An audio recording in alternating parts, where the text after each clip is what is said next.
Le club des entrepreneurs d'Alsace du Nord est réuni à la fabrique à bretzel Belly de Gundershofen. Ils sont chefs d'entreprise dans l'alimentaire ou les boissons, la comptabilité, le coaching ou la communication. Alors déjà, vous en savez un petit peu plus sur le club? Cet après-midi, ils parlent des négociations, un thème qu'ils ont choisi pour l'une de leurs 5 rencontres annuelles. À chaque fois, il y a un intervenant qui est un expert du sujet, qui est invité et qui vient témoigner, échanger avec les participants. Et donc aujourd'hui, c'est un dirigeant d'entreprise de la région de Strasbourg, qui est renommé justement dans l'exercice de la négociation, à qui j'ai demandé de participer, de venir. Bon, donc ce que je vous propose, c'est d'essayer de vous donner quelques clés, basées sur 30 ans d'expérience. Créé en 2011 à l'initiative de l'Association pour le développement économique de l'Alsace du Nord, ADEAN, le club est un lieu d'échange d'informations. Il favorise la cohésion des entreprises et des équipes sur le territoire. À l'issue d'une réunion, il y a toujours un compte-rendu qui est fait sur ce qui s'est passé, etc. L'outil qui est proposé, qui est donné à tout le monde. Et donc, vous avez des entrepreneurs qui systématiquement les utilisent, les montent en réunion d'équipe pour pouvoir les exploiter dans leur entreprise. Donc, il y a un retour par rapport à ce qui s'est dit ou fait quasi immédiat. Dans l'exemple du jour, on apprend que 80% de la réussite d'une négociation se joue dans la préparation. L'écoute est primordiale. Ces échanges renforcent mutuellement les entreprises locales et insufflent une dynamique positive. Tout ce qui est négatif, vous l'oubliez. La prochaine rencontre, en décembre, tournera autour de l'énergie professionnelle et des performances d'équipe. Un incendie s'est déclaré vers 5 h du matin, lundi 2 octobre, dans une résidence située chemin du Zellberg à Dambach. À l'arrivée des secours, la maison était complètement détruite. Heureusement, le sinistre n'a fait aucun blessé. Au total, 4 lances et 21 pompiers de Niederbronn-les-Bains, Dambach, Wörth et Haguenau sont venus à bout des flammes. Malgré leurs efforts, il ne reste plus que les 4 murs de la maison, d'une centaine de mètres carrés. Quelle que soit l'origine du feu, prenez vos précautions concernant les moyens de chauffage à l'arrivée de l'hiver.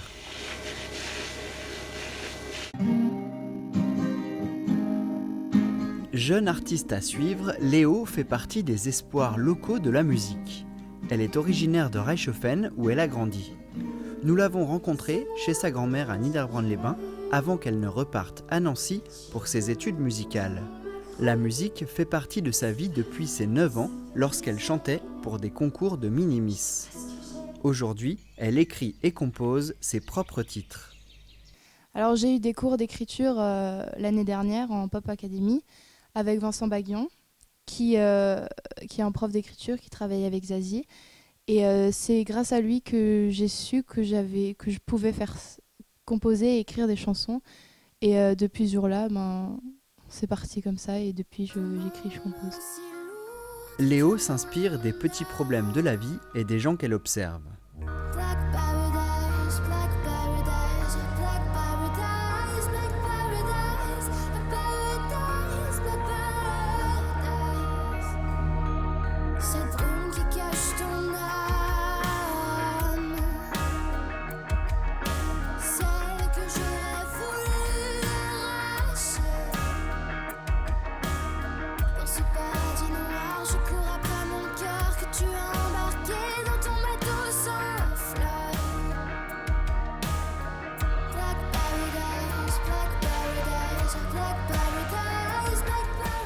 Deuxième à l'Alsace a un incroyable talent, puis gagnante avec son pianiste du concours Graines de talent dans la catégorie auteur-compositeur, Léo continue son chemin. Elle a déjà enregistré 5 titres en studio et ce n'est pas fini. On a donc enregistré cette EP et là, demain, on va en studio pour enregistrer une petite surprise. Je ne vais pas dévoiler. Et on a le tournage du clip sur le titre Black Paradise. Pour apprendre le management et la production d'artistes, Léo poursuivra ses études à Paris, à moins que le succès ne vienne bouleverser sa vie. Retrouvez les photos de Roselyne et Roland à la mairie de Reichshofen jusqu'au 7 novembre. Le nom de l'exposition correspond au modèle de leur photographie, Les gens de la rue. bien plus que des sujets, ce sont avant tout des êtres humains. Eux-mêmes, ils ont une image négative d'eux. Parce qu'ils sont dans la rue, ils n'ont plus de raison sociale, personne ne les regarde, personne ne s'intéresse à eux. Donc ils se sentent moins que rien. Et le fait de ramener une photo et de partager un peu de temps avec eux, il y en a qui nous ont dit merci de nous redonner de nouveau notre dignité. Ces photos ont touché Christiane. Elle expose avec eux ses tableaux basés sur les photos. J'ai commencé il y a 2 ans, alors elle m'a donné des clichés que j'ai pu copier et je les ai reportés sur toile, ce qui me procure un grand plaisir de faire ça. Mais par contre, quand vous peignez de ces gens, vous ressentez tout leur vécu, leur souffrance, le froid, la faim, l'isolement, la détresse, ça vous ressentez en peignant. Aussi a-t-elle voulu agir. La vente des toiles est reversée au modèle. Et par la participation de Christiane Reisenauer, on leur a donné les sous qu'elle avait pu récolter. Parce qu'il faut savoir que Roland et moi, il n'y a jamais eu d'argent avec ces personnes.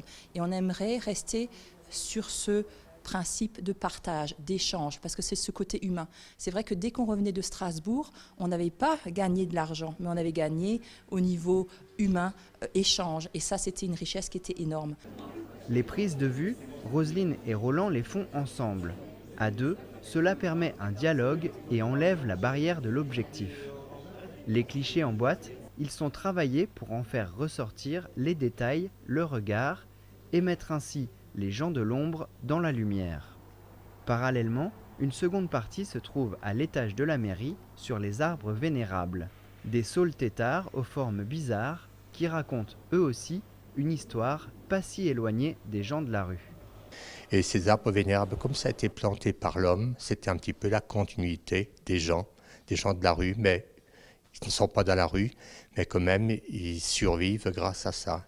Et ces arbres têtards servait surtout aux petits agriculteurs qui n'avaient pas de forêt. Il fallait bien qu'ils se chauffent, il fallait bien qu'ils fassent la cuisine. Et ils étaient déjà écolos parce qu'ils ne coupaient jamais le tronc, mais uniquement les branches. Roselyne et Roland ont déjà exposé à 15 reprises et ce n'est pas fini. Toutes les dates sont sur leur site roselyneroland.fr. Organisée par l'Office de tourisme, la seconde édition de la journée écotouristique s'est déroulée le dimanche 1er octobre à Niederbronn-les-Bains et Oberbronn. L'objectif, aller à la rencontre d'un patrimoine, d'un cadre de vie authentique et d'aider à leur protection. Marché des producteurs, rallye photo, des animations sont proposées comme la visite du château de la Wasembourg, château médiéval du XIIIe siècle et classé monument historique. Le site, lieu emblématique des Vosges du Nord, est régulièrement nettoyé par l'association Les Amis de la Wasembourg. Cependant, pour pouvoir réaliser les travaux nécessaires à la restructuration et la sécurisation du site, l'association doit avoir la maîtrise d'œuvre. La municipalité de Niederbronn est venue à notre secours en s'associant à nos démarches et en intervenant auprès des ministères adéquats et ont obtenu de ces ministères une délégation pour une 12aine d'années de la possession de ce terrain. Une convention est signée qui donne à l'association la maîtrise d'œuvre pour entreprendre les travaux. Étant donné le coût du programme de restructuration de l'ordre de 230 000 €, un appel au mécénat populaire est signé le 9 juin. Le programme se déroule en 3 étapes. Premièrement, la dévégétalisation, qui était la priorité de l'association, a eu lieu fin septembre. Ensuite, la sécurisation du château en installant des rambardes et des protections aux fenêtres aura lieu au printemps. La 3e opération après sera de reprendre mur par mur le recèlement des pierres des sommets, un mur par an à peu près, si toutefois on arrive à avoir les fonds nécessaires pour le faire.